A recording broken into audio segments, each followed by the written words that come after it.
We call it the ugly thing or the ugly vase. I bought it about 15 years ago. I'm never sure if it's a pregnant woman, if she's getting to topple over. It's a weird little piece. I liked it when I saw it. It comes from a Dutch dealer. And do you remember how much you paid?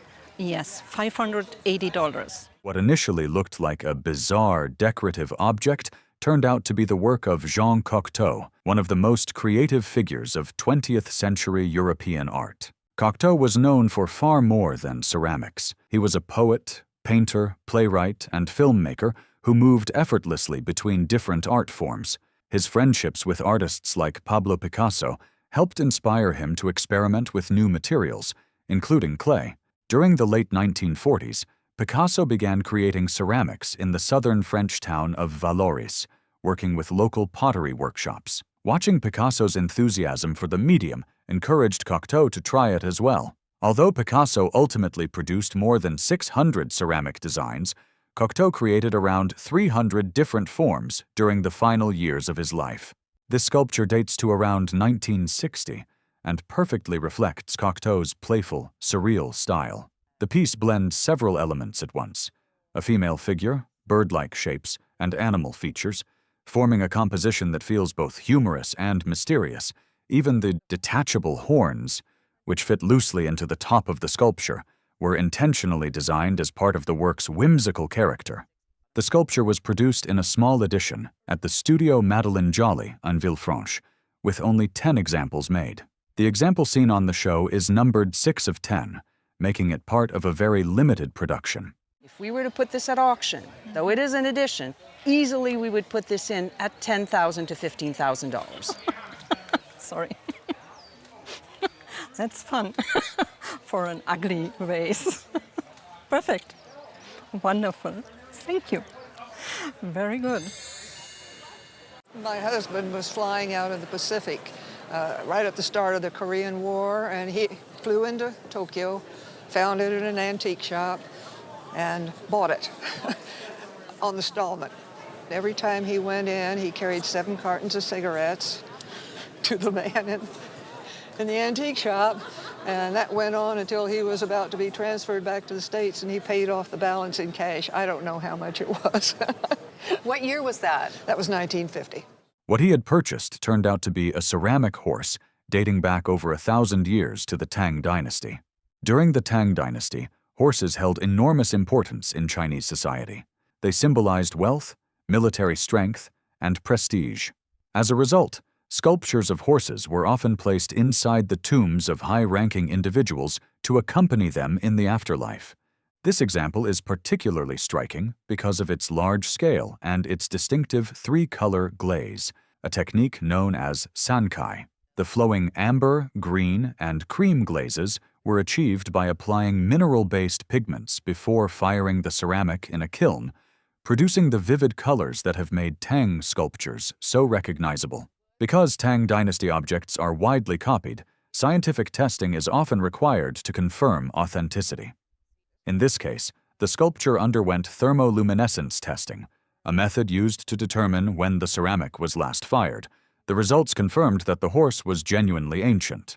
Large Sanxai horses from this period are highly sought after by collectors and museums alike, especially when their authenticity has been scientifically verified. If you had come to us in 1999 with this authenticity certificate, we would have told you that the insurance value would be about $100,000. In 2007, the market's gone down a bit. It'd be about $80,000 insurance now, okay? Wow, that's still very good. It's great, isn't it?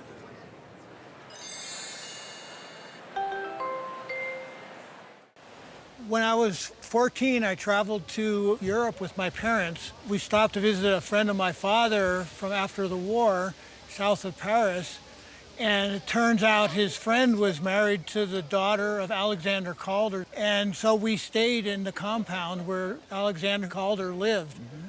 And I was a 14-year-old boy getting around, and I happened upon his studio and peeked in and watched him working. He had Parkinson at the time, but when he worked, his hand would be still. I had my 15th birthday while we were there, and that was in 1969. And he presented me this sculpture as my 15th birthday present. Calder's workspace was far from a polished gallery environment. It resembled an old farmhouse barn filled with scraps of metal, wire, and partially assembled pieces. That was exactly how Calder liked to work, picking up simple materials and transforming them into sculptures that seemed to float, balance, and move with effortless grace. The sculpture he eventually gifted the young visitor combines two of Calder's most famous concepts. Part of the work is a stable, a stationary base structure, while the upper elements form a mobile, delicately balanced pieces that move with the slightest air currents. This combination creates a sense of motion and harmony that became Calder's signature style. The small sculpture may even be what artists call a maquette, a smaller model used when planning a much larger outdoor piece. Many of Calder's monumental works stand over 20 or 30 feet tall in public spaces around the world. They're fairly rare, and especially in this size. In a gallery setting, this would be $250,000. Wow. Jeez, that's amazing.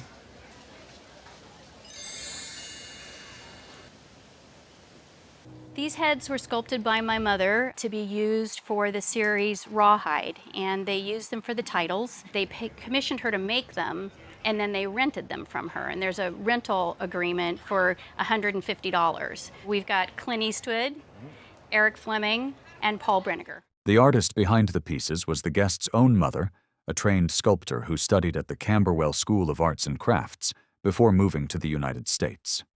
After arriving in California, she eventually found work designing props and visual elements for film and television productions. Her talent led to a commission to create these sculpted portraits for Rawhide. The sculptures depict several of the show's main characters, including Clint Eastwood, who at the time was still early in his career. Eastwood played the second-in-command on the cattle drive during most of the series, long before he became the international film star known for his Western roles and later directing career. Also represented is Eric Fleming, who portrayed the trail boss and leading character of the show, along with supporting cast member Paul Breniger. The sculptures themselves were made from rawhide, a durable material often used in Western-themed productions.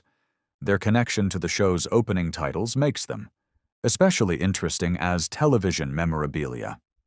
Props from classic television programs rarely survive, and items that were prominently featured on screen are even more uncommon. And we believe a good auction estimate would be $8,000 to $12,000. Wow.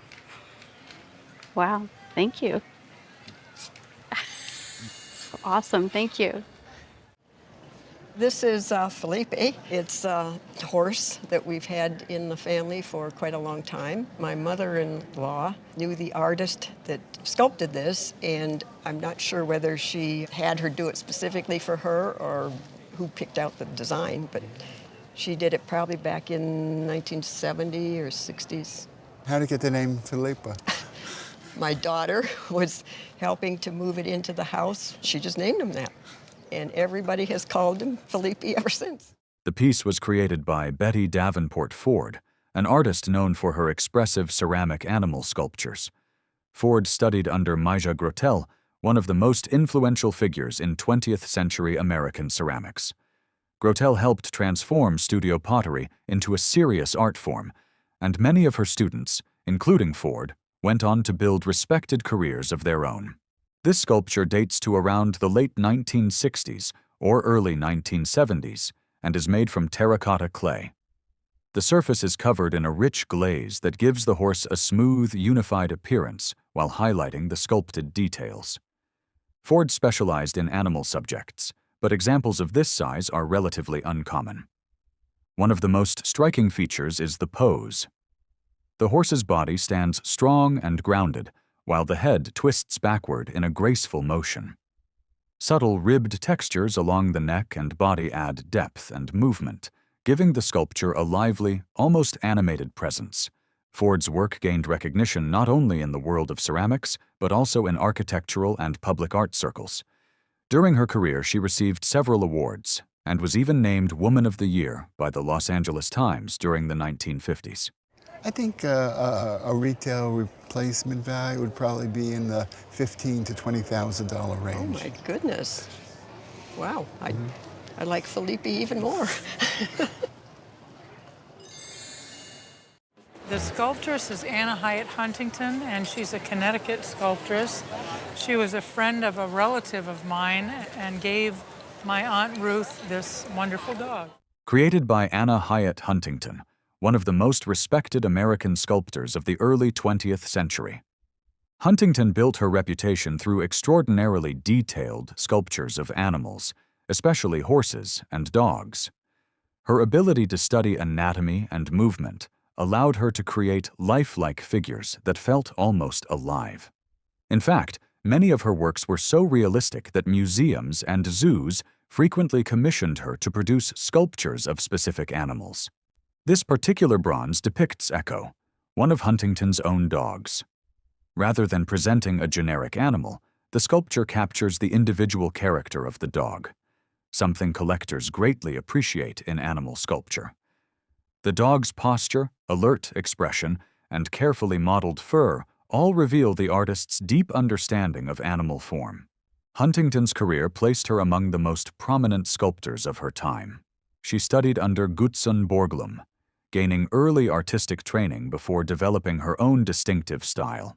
Over the years, she produced many public monuments and large-scale works, including equestrian sculptures and historical figures.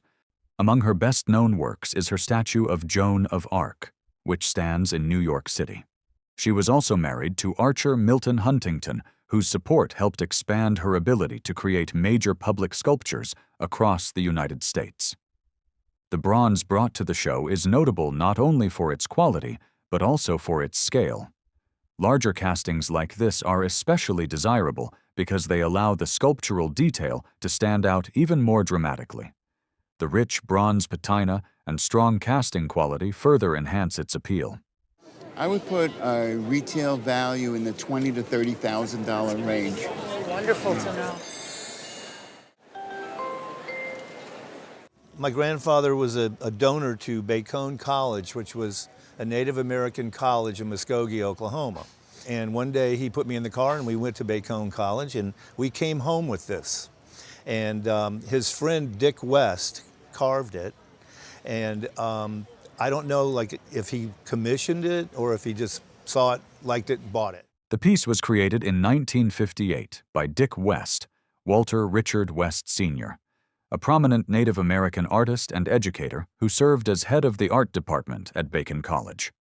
The guest's grandfather, a supporter of the college, had a friendship with West and purchased the sculpture during a visit to the campus. West is best known for his paintings rather than sculpture, which makes this piece particularly unusual. His paintings are included in major collections such as the Gilcrease Museum and the Philbrook Museum of Art. Because sculpture was not his primary medium, surviving examples like this are considered quite rare. The sculpture, titled Coyote Warrior, depicts a Native American figure standing in profile. The figure's dramatic hairstyle initially resembles a mohawk, but it likely represents a traditional roach headdress, an adornment often worn in ceremonial contexts, typically made with animal hair and attached to a base on top of the head. Other elements add to the storytelling. The warrior holds a rattle, wears a long loincloth, and stands in a strong, upright posture. Rather than portraying a specific tribe, the figure reflects what experts sometimes call a pan-Indian identity, drawing on shared cultural imagery rather than a single nation's traditions. The sculpture's scale and presence make it especially impressive. Its large size, combined with the rarity of West's sculptural work, significantly increases its importance for collectors of Native American art. What was it originally purchased for? I think it was $250. Is that what it was? That's a deal, I think. I think it's a steal. Yeah, of a but deal. that was way back when. That might have been a lot of money. It might have been in 1959. Yep. I would say that this, for insurance purposes, the value of this would be between $25,000 and $30,000. That's a motorcycle. That's a Harley. Yeah. Wow. This is Peter Louis Ravenet, and this is Edmunda Ravenet, and they are my great-great-grandparents. They are French Huguenots, fled to Germany, ended up in Berlin. He was a huge steel and iron foundry entrepreneur and was a big fan of the arts and had a gallery in Berlin and commissioned Gustav Blazer to do his statuettes of him and his wife. What makes the story even more unusual is how the sculptures returned to the family. They were not passed down directly through generations. Instead, the guest's uncle, an artist living in New York, spotted the bronzes in a gallery window and noticed the name Ravenet on them. Realizing they depicted his relatives, he purchased the pair in 1986. The sculptures themselves show extraordinary craftsmanship. The figures are dressed in elegant mid-19th century attire, with expressive faces that capture each subject's personality. The artist paid close attention to details such as the folds of clothing, the gentleman's bow tie, and the thoughtful pose of the seated woman. Several luxurious decorative elements make the sculptures particularly special. The Ravenet family names are not simply engraved, they are inlaid in silver directly into the bronze. On the woman's purse, additional inlays of copper and gold add subtle decorative highlights. Both sculptures are signed and dated 1847, and they also carry the mark of the Konarzewski foundry, which cast the bronzes. German sculpture from this period is less commonly seen on the market than French or American works, making the pair somewhat unusual.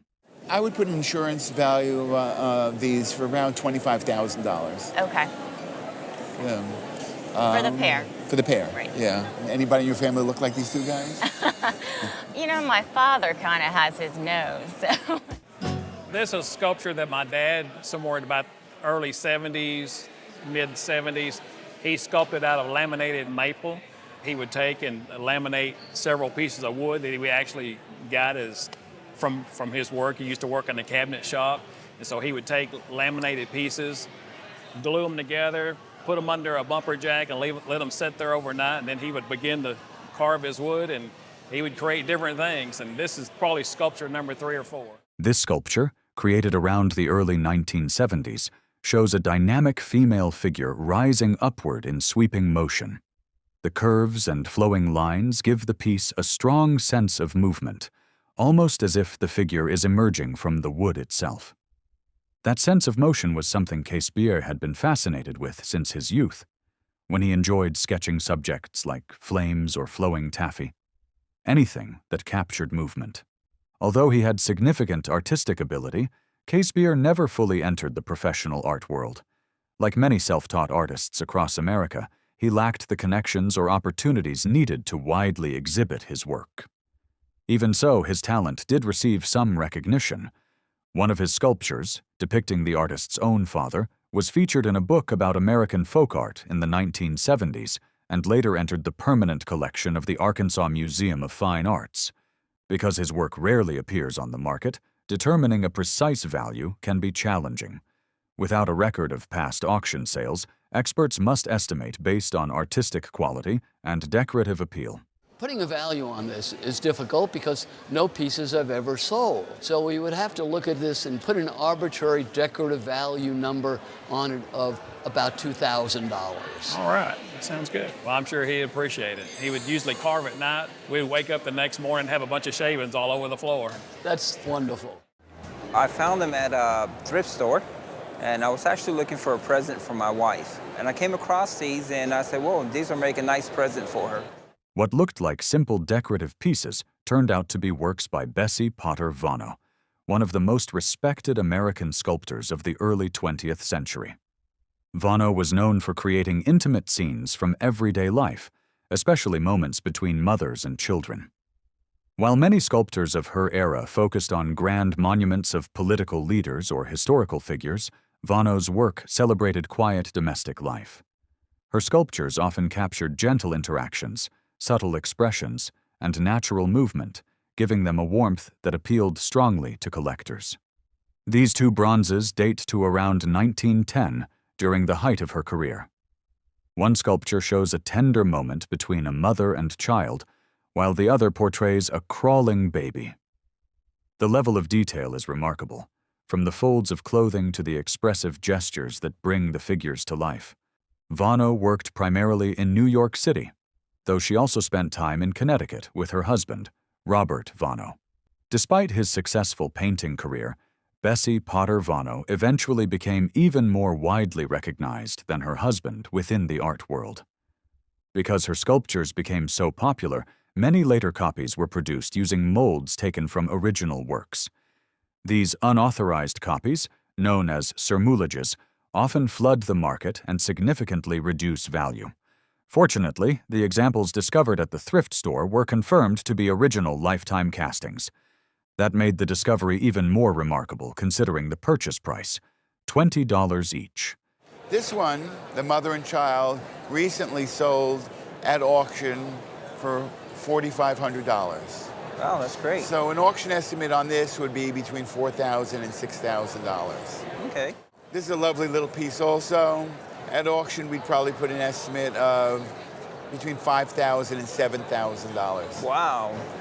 A little bit more than the other one, huh? Yeah. This is a bit rarer, this model. Oh, okay. From what I could tell, it's a stainless steel piece of sculpture on an aluminum base. I acquired it from an estate auction in Winston-Salem, North Carolina, about 6 years ago. It was displayed just like this. There was no picture of it in the estate auction. It was just a listing of pieces that were there. It used to sit in our family room, and then I had to move it into my office because my daughter decided to use it to bust balloons at a sleepover she had with some friends. So after that, I put it in my office for safekeeping. The sculpture consists of thin steel rods radiating outward from an aluminum base, creating a shimmering, almost organic form that responds to movement. With the slightest touch, the metal rods begin to sway and vibrate, giving the piece a delicate sense of motion. The work was identified as a spray sculpture by Harry Bertoia, an artist known for combining art, design, and sound in his metal creations. Bertoia was born in Italy but moved to the United States as a young man, eventually studying at the Cranbrook Academy of Art, one of the most influential design schools in America. Early in his career, Bertoia experimented with jewelry and metalwork before becoming connected with modernist designers Charles Eames and Ray Eames. Their collaborations eventually led him to work with Knoll, where he designed furniture while continuing to explore sculptural forms. By the 1960s, Bertoia had begun creating the series of sculptures now known as sprays. These works use bundles of metal rods anchored in a base, producing a shimmering effect when light hits the surfaces or when the sculpture gently moves. Some of his pieces even produce subtle musical tones as the rods vibrate. Although this example is unsigned, a common occurrence with some of Bertoia's sculptures, its design and construction clearly match the artist's distinctive style. If this were to go to auction today, I anticipate this would bring close to $10,000. Wow. So that's quite a return on your $10 investment. That is quite a return. Oh my gosh. That's great. I'm glad you shared that. Thank you. This is a movement sculpture. Oh, can yeah. you give us an idea of how it can play? You sure can. If you just take it and grab it by the base. Okay. And just give it a little touch. So subtle. You don't need much. It doesn't take much at all. And then it just goes for however long it wants to go.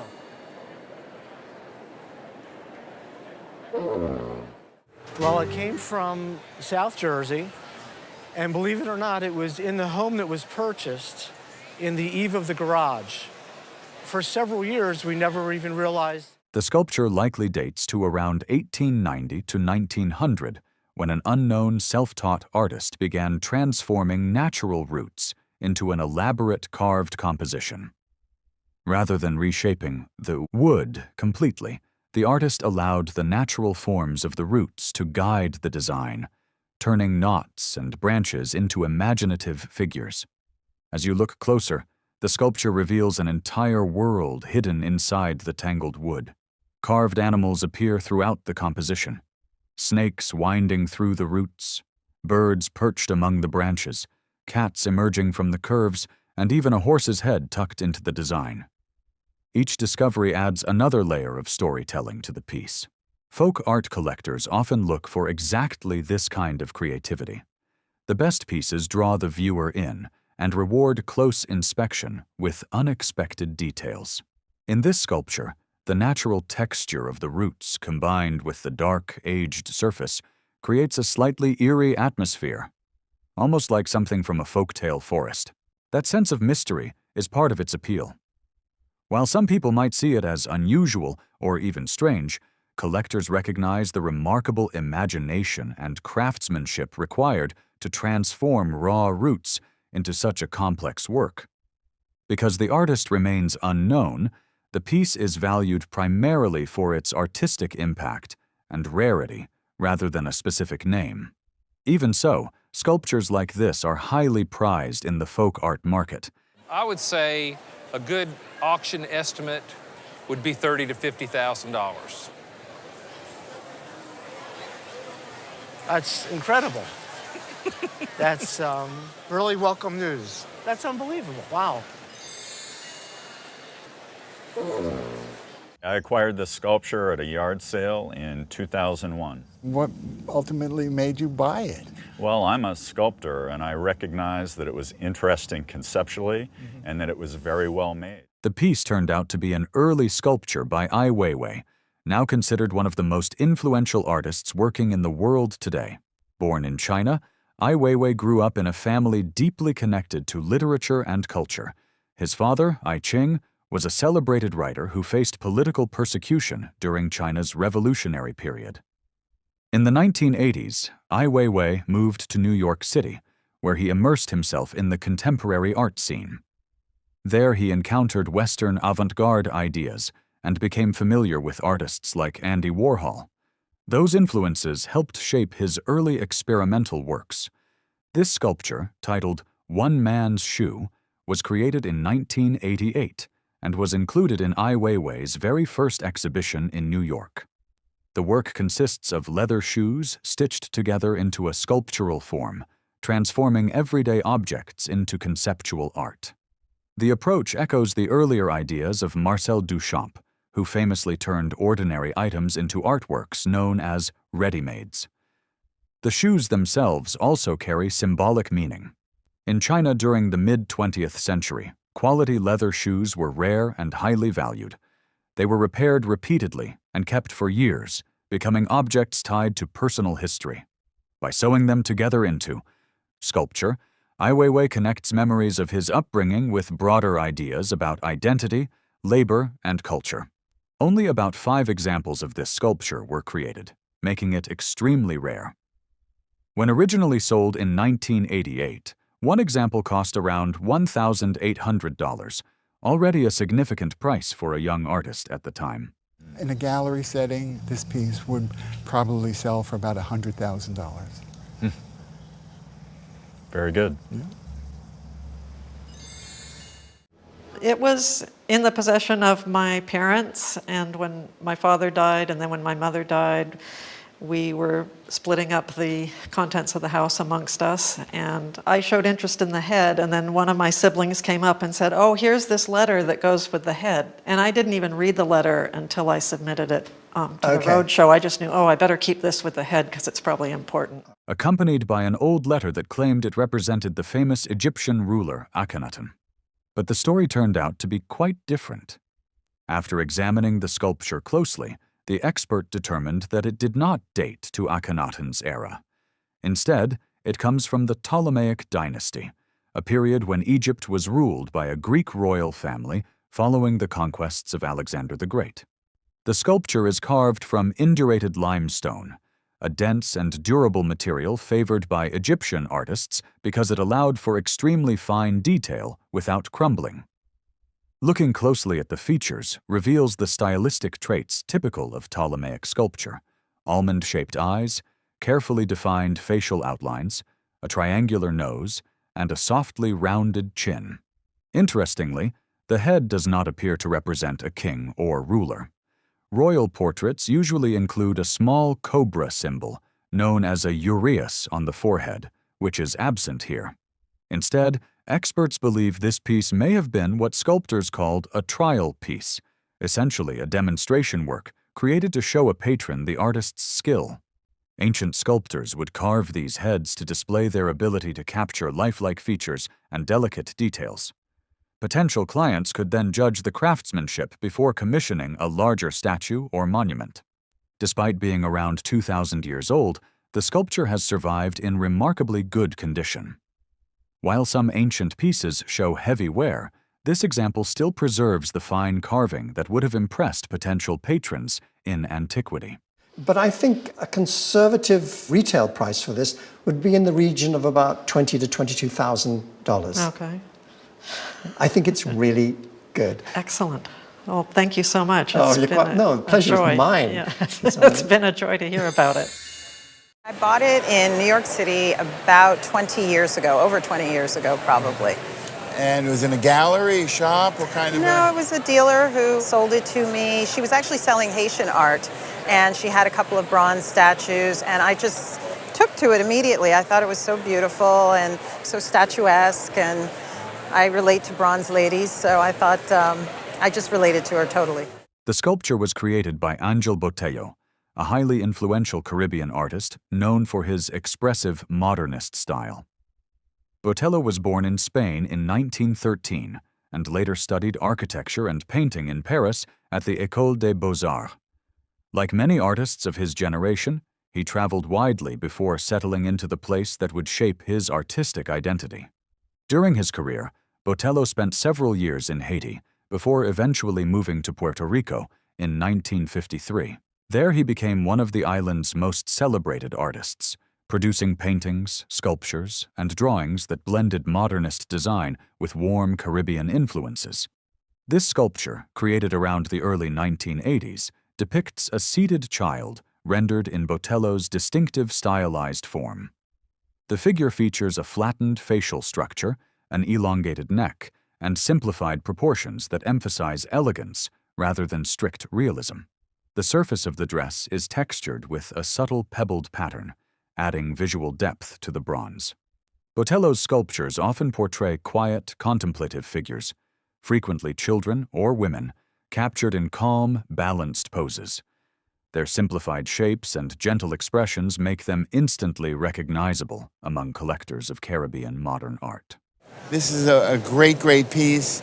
The value in a gallery is probably about $10,000. Okay, nice, really nice.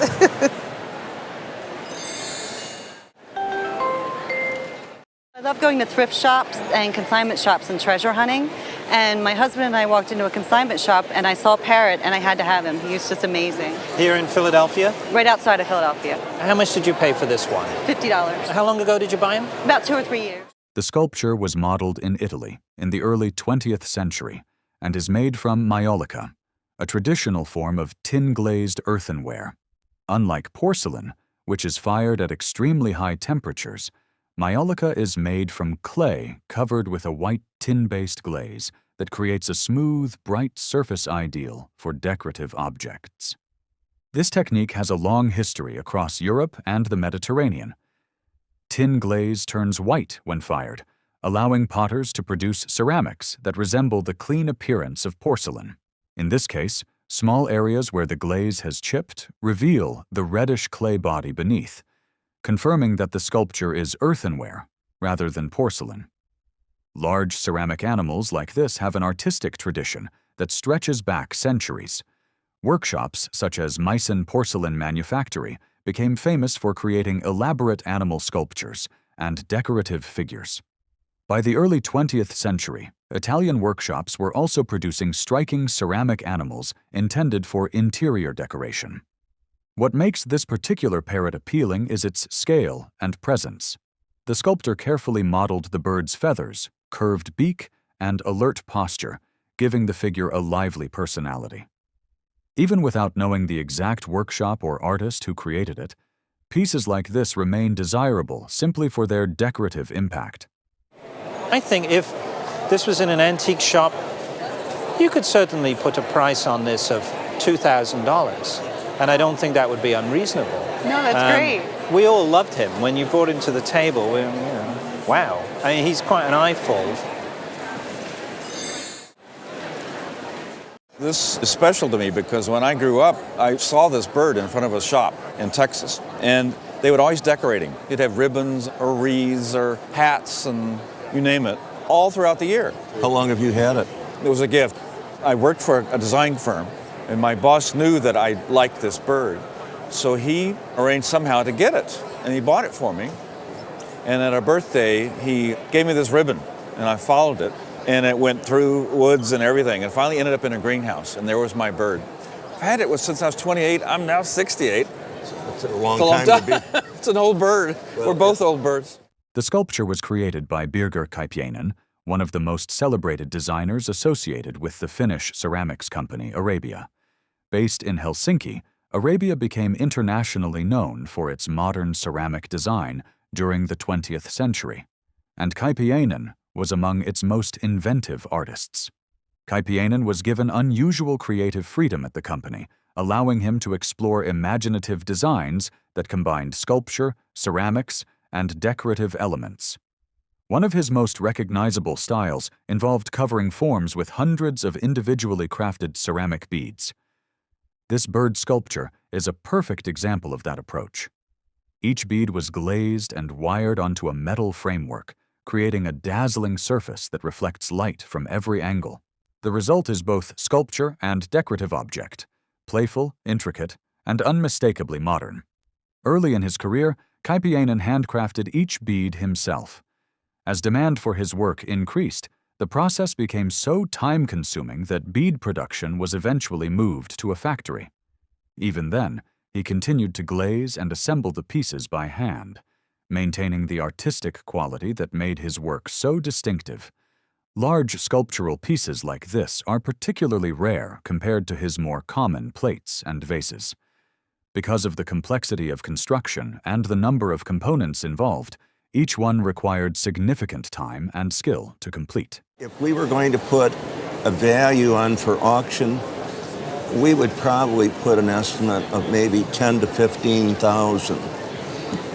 The problem is these are the ones that sometimes blow through those record books. Go through. And but according to where it's at right now, this market is right around the 10 to 15,000 range.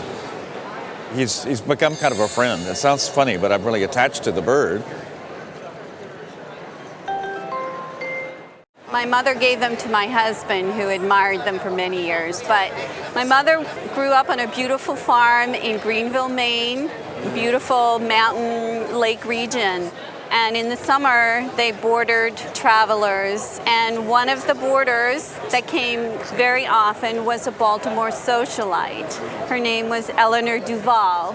A lot of these things we have that belonged to her came through my mother, and then she gave these to us last summer. The sculptures were created by Edward Berge, a Baltimore-born artist who worked during the late 19th and early 20th centuries. Berge studied locally at the Reinhardt School of Sculpture and later taught at the Maryland Institute College of Art, helping train a new generation of artists. Unlike some of the avant-garde sculptors emerging in the early 20th century, Berge stayed committed to a classical artistic style. His sculptures often feature graceful human figures modeled with careful attention to anatomy and movement. One of the bronzes shown on the program represents a reduced version of Berge's well-known sculpture, Wildflower. The original design was created as a fountain figure and produced in several sizes. Larger versions could reach several feet tall, while smaller reductions like this one allowed collectors to display the piece indoors. This particular example was cast by Roman Bronze Works, one of the most important American bronze foundries of the early 20th century. The foundry produced works for many leading sculptors and continued casting some models for decades after the original design. The second sculpture, another elegant female figure, was cast at the Zappo foundry, showing how artists often worked with multiple foundries to produce their editions. Both pieces demonstrate strong casting quality and attractive bronze patinas, elements that collectors value when evaluating early 20th century sculpture. In terms of the value, this reduction of his piece called Wildflower At auction would probably bring between $2,000 and $3,000. No kidding. Oh, no. And this young lady here, again, beautifully cast bronze, I would think at auction would probably bring $3,000, $4,000. Oh, no. Well, thanks for bringing them in. Well, thank you so much. Good. It was a gift from my husband. We happened to wander into a gallery. It was $750. So this was the early 70s. That was 2 months of take-home pay for me. Although my husband and I both loved it, we had to pass on it. However, driving home that day, I kept thinking this would be a wonderful surprise because I just know he would love it as a birthday surprise. So I called the owner of the gallery and I proposed to him that I would pay it out on a monthly basis if he would allow me to buy it, and it would take me 6 months. He agreed. And at the end of the 6 months, I drove back to the gallery, handed him the check when he turned to me and gave me a surprise and said, "I'd like to buy this back from you for $1,100. Well, I was stunned, did a quick debate in my mind.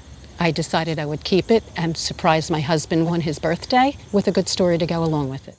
The sculpture was created by Harry Bertoia, an influential figure in mid-century modern design. Born in Italy, Bertoia immigrated to the United States and studied at the Cranbrook Academy of Art, where he later taught metalworking. During his career, Bertoia collaborated with major designers Charles Eames and Ray Eames, eventually working with Knoll. His famous wire chairs remain icons of mid-century modern furniture. In the 1960s, Bertoia began creating sculptures known as sonambient sculptures. Made from slender rods of metal, often beryllium copper, these works were designed not only to move, but also to produce sound. When the rods are gently touched, they vibrate and create soft, resonant tones. Bertoia was so fascinated by these musical qualities that he set up dozens of them in a barn and held experimental sound performances, recording the haunting tones produced by the sculptures. This particular example represents one of the simpler but elegant versions of the sonambient series.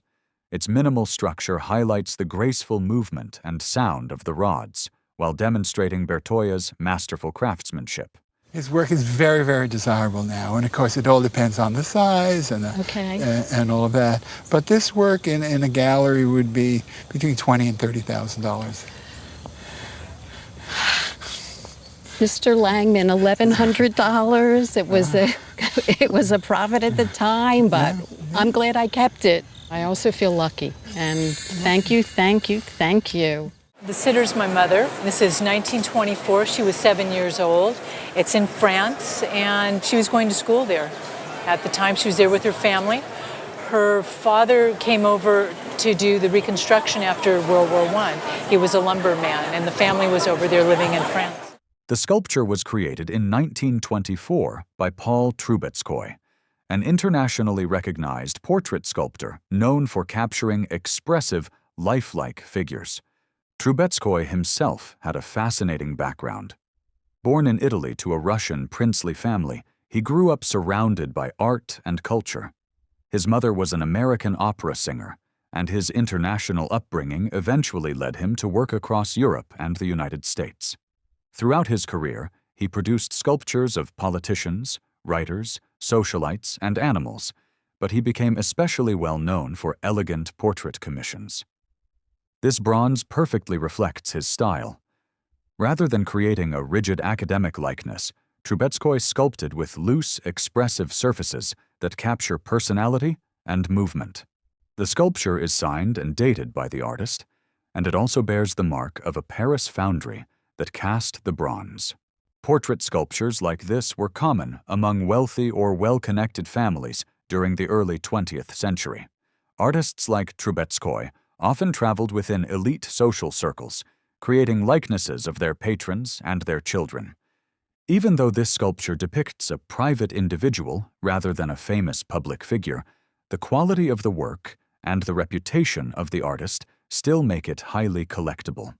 Considerable value, and if you had to find something by this artist of a comparable scale, you'd expect to pay at retail price in the $20,000 range. Wow. So it's a very valuable piece. Wow. It was given to me by my father, who grew up in Tulsa, Oklahoma. And as far as I know, it was purchased by my grandmother and my grandfather. He was a petroleum geologist. And we have some pictures of the living room in their Tulsa house circa the middle 30s. And in the picture, I can see this off to one side on a pedestal. The sculpture was created in 1926 by Eugénie Shonnard, an important early 20th century artist known for her expressive portrait sculptures and Native American subjects.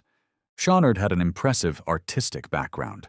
She studied at the Art Students League of New York under the renowned sculptor James Earl Fraser, best known for his iconic work, The End of the Trail. Her training continued in Paris, where she worked with two giants of European sculpture, Antoine Bourdelle and Auguste Rodin.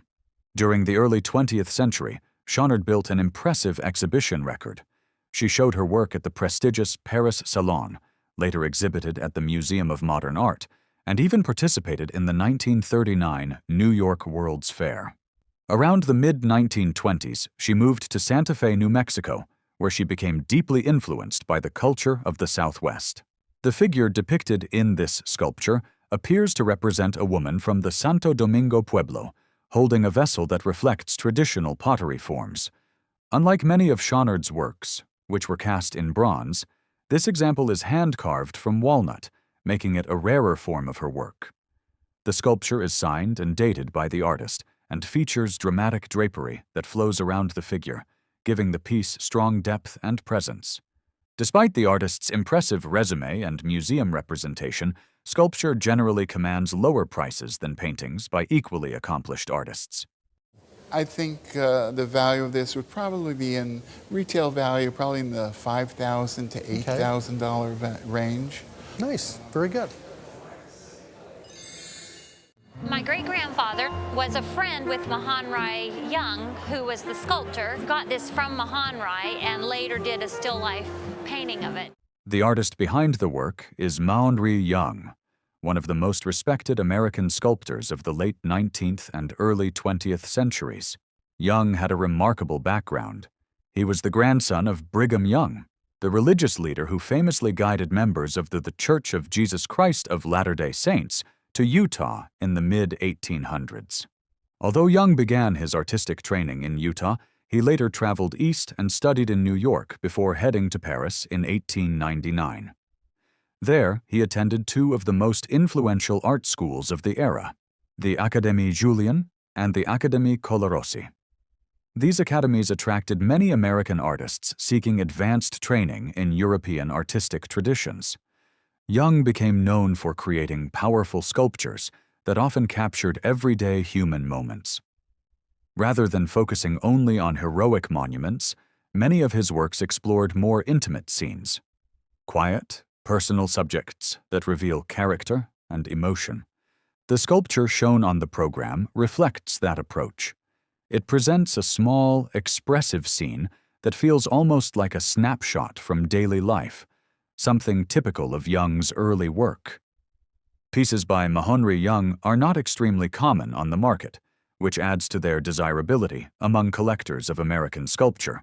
I think if this was to come up at auction, you're talking about, I would think, between $10,000 and $15,000. Okay. My mother had a friend, Miss Foster, and Miss Foster was 90 and going into a nursing home, and Mother said she would like you to come over and pick out something from the apartment. And I saw this young boy, and I said, he's darling, may I have him? And Miss Foster said, I'd love you to have him. That charming figure turned out to be Gamin, the most famous work by Augusta Savage, an important artist of the Harlem Renaissance during the 1920s and 1930s in New York. Savage was a groundbreaking African-American sculptor who overcame tremendous barriers in the art world of her time. Despite limited financial support and widespread discrimination, she became one of the leading artistic voices of her generation. In addition to creating sculpture, she was also an influential teacher who mentored many young artists during the Harlem Renaissance. The sculpture Gamin portrays a young boy with a thoughtful, slightly mischievous expression. The word gamin comes from French and refers to a streetwise or mischievous child.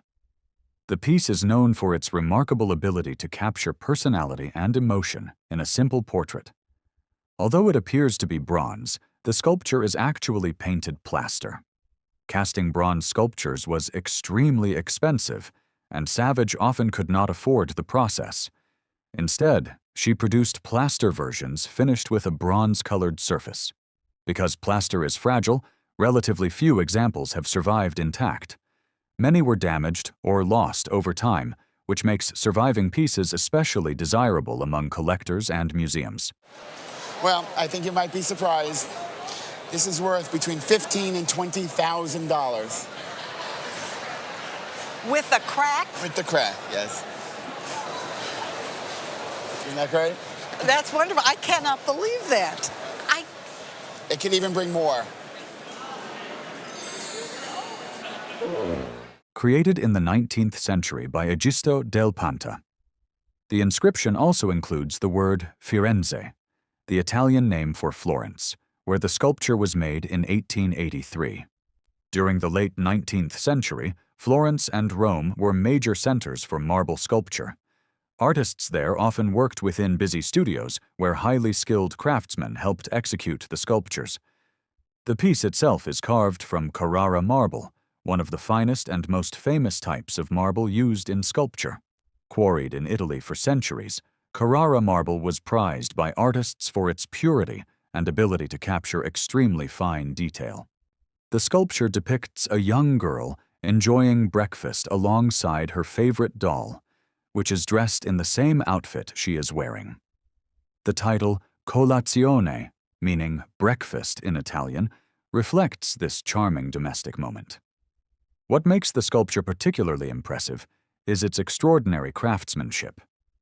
The folds of the girl's dress, the delicate wrinkles in her stockings, and even the tiny buttons and lace details are carved with remarkable precision. The doll she holds is equally detailed, with miniature hands and clothing carefully sculpted to match the girl's own attire. The sculpture also rests on a decorative base featuring elegant scrollwork and foliage patterns. Even the back of the piece is fully finished, showing the flowing lines of the girl's hair and dress. Although the marble surface shows slight signs of having been cleaned a bit too aggressively over time, the overall quality and scale of the carving make it a very desirable decorative sculpture. If I were to see this come up for auction today, I believe it would sell for between $12,000 and $18,000. Oh, really? Okay. Wow, that's great. She's a pretty girl. I'm very happy, very well pleased. For insurance purposes, you're probably looking closer to $25,000. Okay. All right. Wow. Some sculptures are meant to be admired from the outside, but others invite you to take them apart and explore what's inside. That's exactly what makes the works of Miguel Berrocal so fascinating. Miguel Berrocal became internationally famous for these interlocking puzzle sculptures. Each sculpture is made from multiple, precisely engineered metal pieces that fit together to form a single unified figure. When taken apart, the sculpture breaks into a complex set of components that must be reassembled correctly, much like a three-dimensional puzzle. Born in Spain in 1933, Berrocal originally studied architecture and engineering before turning to sculpture. That technical background played a major role in his artistic style. His works combine artistic form with mechanical ingenuity, blending sculpture, mathematics, and design. Many of Berrocal's pieces were produced in limited editions using carefully machined metal parts. The sculptures often depict stylized human figures or abstract forms, but the true magic lies in their internal structure. Each piece can be disassembled into dozens of smaller components that lock together with remarkable precision. Because of their complexity, these works appealed not only to art collectors, but also to engineers, puzzle enthusiasts, and designers. During the 1960s and 1970s, Berrocal's puzzle sculptures gained international popularity and were exhibited in museums and galleries around the world. The smallest ones are around about $250 each in today's market. The one in the front is worth around about $400 to $500, and then the larger ones around about $750 each. And that's at auction. So we have about $5,000 in these Berge sculptures, and they're really, really interesting, and thanks for bringing them in. Yeah, it's nice. Well, great, enjoy them. All right, thank you. It's a metal sculpture I've had for at least 25 years that I bought from my brother when he had an art gallery in Birmingham, Michigan. I know it's a Harry Bertoia sculpture. Since I bought it, I know the artist has died. I have no idea what the current value is. That's the main reason I came today. Harry Bertoia, one of the most influential figures in mid-century modern design. The owner originally bought the piece from his brother's art gallery in Michigan, paying $14,000 after receiving what he jokingly called the family discount. Bertoia was a true creative polymath. Born in Italy, he immigrated to the United States as a teenager and later studied at the Cranbrook Academy of Art, one of the most influential design schools in America. The sculpture featured on the show belongs to Bertoia's well-known Spray series. These sculptures are made from thin metal rods that fan outward from a base, creating an energetic burst of lines in space. One of the defining qualities of Bertoia's work is movement. When touched lightly, the rods vibrate and shift, producing both visual motion and sometimes subtle sound. Over the years, the owner's grandchildren had occasionally bent some of the wires while playing with it. To restore the sculpture, it was eventually sent to the Harry Bertoia Foundation, where it was repaired and authenticated. What makes this particular example especially notable is its size. Many spray sculptures are relatively small, but this one is unusually large, making it far rarer on the market. That you would look at an auction estimate in today's market between $50,000 and $75,000. The other motivation was I still have it insured at the original purchase price, so that's interesting. I think for insurance purposes in today's market, you probably want to be looking closer to $100,000. Is that right? I guess I'll have to call the agent. do an update, yes. It belonged to my great aunt Hilda, and when she passed away, it went to my mother, and then when Mom passed, my sister got Mom's diamond. Dad said, that's worth something, and he threw in a couple of Avon plates, too. so it now proudly sits in my living room above my husband's guns. The sculpture was created by John Rogers, a 19th century artist famous for producing detailed figurative sculptures known as Rogers groups. These works were designed to tell small stories through sculpture, often depicting scenes from everyday life in America. This particular piece, titled The Peddler at the Fair, was produced in 1878. The sculpture shows a traveling merchant seated on horseback, loaded with goods as he rides through a bustling fair scene. Rogers specialized in capturing moments of daily life, and his sculptures often reflected the humor, struggles, and personalities of ordinary people during the late 19th century. Unlike many fine sculptures of the time that were cast in bronze and intended for wealthy collectors, Rogers created his works primarily in plaster. This made them far more affordable, allowing middle-class families to display art in their homes. During the late 1800s, thousands of households across the United States proudly displayed these narrative sculptures on mantels and shelves. Although they were extremely popular in their day, the market for Rogers groups has softened over the years as collecting tastes have changed. Even so, they remain fascinating examples of American storytelling through sculpture. The example brought to the show still retains its original signature and date, clearly marked on the base. While it shows some condition issues, these can often be repaired without greatly affecting its value.